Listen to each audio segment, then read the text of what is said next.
Episode 3. Riana mulai mengisi bathtub untuk mandi suaminya. Riana duduk di ujung bathtub sambil menunggu airnya terisi penuh. Tangan Riana memainkan air yang mulai memenuhi bathtub, mengusir pikirannya yang mulai kacau, karena hasrat yang selalu gagal tersalurkan bersama suaminya itu.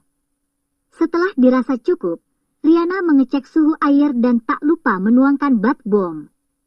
Lalu keluar dari kamar mandi untuk menemui suaminya. "Mas, airnya sudah siap," ucap Riana pelan. "Terima kasih, sayang," jawab Taslim seraya mengecup pipi Riana. Dia meraih handuk yang diberikan Riana, lalu melangkah pergi menuju kamar mandi. Riana mengambilkan pakaian ganti untuk suaminya, lalu diletakkannya di atas tempat tidur. Setelah itu dia pergi ke dapur untuk menyiapkan makan malam mereka berdua.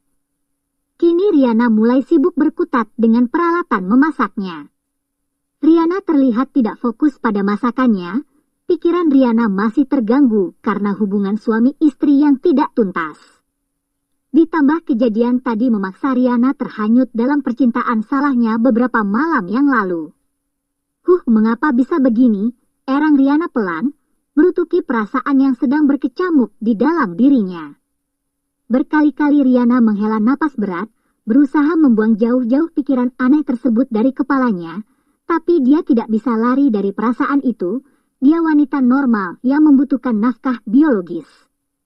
Tak lama kemudian Taslim datang dan menemani Riana memasak, sehingga pikiran Riana bisa sedikit lebih fokus pada masakannya. Riana menata hidangan di atas meja. Dia dengan telaten mengambilkan makanan untuk suaminya, dan mereka pun melakukan santap malam bersama. Hari pertama Almer bekerja sebagai aspri Riana. Sudah hampir 2 jam Almer berada di satu ruangan bersama ceweknya itu, tapi tidak ada pembicaraan sama sekali. Mereka sama-sama disibukkan oleh pekerjaan masing-masing. Almer sengaja menghembuskan napas dengan kasar, berharap dapat menarik perhatian Riana. Tapi prediksi Almer salah total. Jangankan menegur, wanita itu bahkan tidak menoleh sama sekali. Belum sehari bekerja Almer sudah merasa hampir frustasi. Bagaimana mungkin dia bisa mendekati Riana jika bicara saja pun tidak? Sedangkan dirinya tidak mungkin melakukan pendekatan secara frontal karena ada batas-batasan antara CEO dan aspri yang harus dipatuhi. Ingin rasanya Almer membongkar penyamarannya sendiri dan menanyakan secara langsung tentang kehidupan pribadi wanita yang kini menjadi ceyongnya itu. Tapi tindakan itu dirasa terlalu bodoh, mengingat betapa tertutupnya Riana. Dan jika Almer tetap nekat menempuh jalan itu, akan sama artinya dengan menutup jalannya sendiri untuk mendekati Riana. Almer kembali melanjutkan pekerjaannya, meskipun misinya kali ini cukup menyebalkan, tapi Almer tidak akan mundur begitu saja. Dia teguh pada tekadnya untuk mendekati Riana, untuk mencari jawaban atas rasa penasarannya. "Apa saja skedule hari ini, Al?" Suara yang sangat dinantikan Almer akhirnya keluar dari mulut Riana, meskipun mata wanita itu tidak beralih dari layar monitornya. Almer dengan cepat memeriksa skedule Riana. Almer cukup senang, setidaknya mulai ada pembicaraan dengan ceyongnya itu. Hanya ada satu, Nyonya. "Melakukan peninjauan pembangunan hotel milik Rahadi Group," jawab Almer cepat.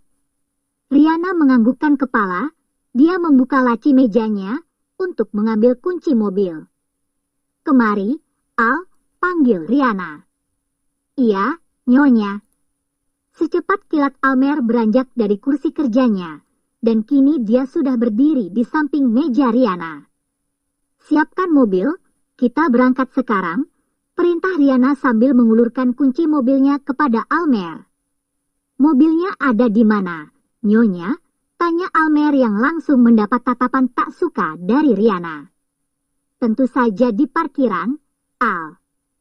"Mana mungkin di kebun binatang," keluh Riana. "Iya, maksudku ada di sebelah mana, Nyonya?" Pertanyaan yang tidak penting, tapi asal kalian tahu, sebenarnya pertanyaan Almer ini bertujuan agar Riana menemaninya ke basement untuk mengambil mobil. Riana menghela napas berat. Kau bisa tanya pada security yang berjaga di sana. Baik, Nyonya. Anda ingin ikut ke basement atau menunggu di lobi? Tanya Almer penuh harap, karena trik pertamanya sudah gagal. Aku tunggu di lobi, jawab Riana singkat. Almer mengangguk pasrah lalu mohon diri untuk segera pergi basement. Sebentar, Al, panggil Riana. Iya, Nyonya. Almer memutar langkah dan kembali menghadap Riana. Ini adalah hari pertama kau bekerja sebagai asistenku. Seperti yang aku sampaikan saat interview kemarin, aku menginginkan asisten yang kompeten dan cepat tanggap. Jadi kau harus betul-betul memperhatikan semua kebutuhanku tanpa terlalu banyak bertanya. Jika masih ingin bekerja sebagai asistenku tentu saja, cetus Riana dengan ekspresi dinginnya. Sialan wanita ini. Bisa-bisanya dia menilai aku tidak kompeten, hanya karena pertanyaan tadi. Almer hanya berani mengumpat dalam hati. Padahal tadi Almer sengaja bertanya sesuatu yang dianggap Riana tidak berbobot, hanya demi memulai percakapan yang lebih cair dengan ceyonya itu. Baik, Nyonya. Untuk kedepannya saya akan lebih memperhatikan, sahut Almer. Kalau begitu saja pamit, Nyonya. Saya akan menyiapkan mobil untuk keberangkatan Anda, pamit Almer sebelum berlalu dari ruangan Riana. Almer memasuki lift, dia menekan angka dengan tujuan basement. Sial, ternyata pekerjaan menjadi aspri itu sangat menyebalkan, gerutu Almer kesal, telinganya begitu panas saat mendengar aturan sekaligus perintah dari Riana tadi. Suasana hening kembali menghiasi perjalanan mereka.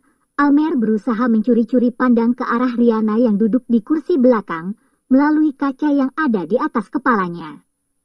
Nyonya, saya baru hari 1 bekerja sebagai asisten Anda, tapi saya sudah kagum dengan cara Nyonya memimpin persusahaan, ujar Almer berusaha memecah keheningan di antara mereka. Apa alasan dari kesimpulanmu itu? Tanya Riana. Seperti biasa, nada bicara yang keluar dari mulut Riana selalu terdengar datar dan dingin. Sangat jarang ada CEO yang turun ke lapangan untuk mengecek proyeknya secara langsung. Biasanya pengecekan seperti ini hanya dilakukan oleh para bawahan saja, karena bagi mereka itu sudah cukup. Tapi Anda tidak melakukan itu, Nyonya. Anda memilih terjun langsung untuk memantau perkembangan proyek, sahut Almer. Dengan turun ke lapangan secara langsung, kita bisa melihat sendiri apakah proses konstruksinya sesuai dengan spesifikasi yang diarahkan atau tidak. Ini juga akan menambah kredibilitas perusahaan di mata klien. Dengan memberi klien kita kepuasan, mereka akan menaruh kepercayaan untuk memberi kita tender-tender selanjutnya, jelas Riana. Terbesit kekagumanan dalam hati Almer pada diri Riana. Wanita ini sangat berbeda dengan wanita yang dikenal Almer sebelumnya. Alih-alih menemukan wanita seperti Riana yang tidak ingin tergantung pada suami. Wanita yang selama ini mendekatinya hanyalah mereka yang ingin menjadi ratu dalam sekejap, dan bisa berleha-leha menikmati uang pemberian suami. Apa Nyonya sudah sering mendapat tender dari Rahadi Group? Tanya Almer. Selama ini Almer memang tidak tahu perusahaan mana saja yang memenangkan tendernya, apalagi proyek pembangunan hotel seperti ini hanyalah investasi tambahan bagi Rahadi Group. Tidak, ini proyek pertamaku dengan mereka. Jika aku bisa menyelesaikan proyek ini dengan hasil memuaskan, tentu saja peluang kerjasama berikutnya akan terbuka lebar, sahut Riana. Bersambung.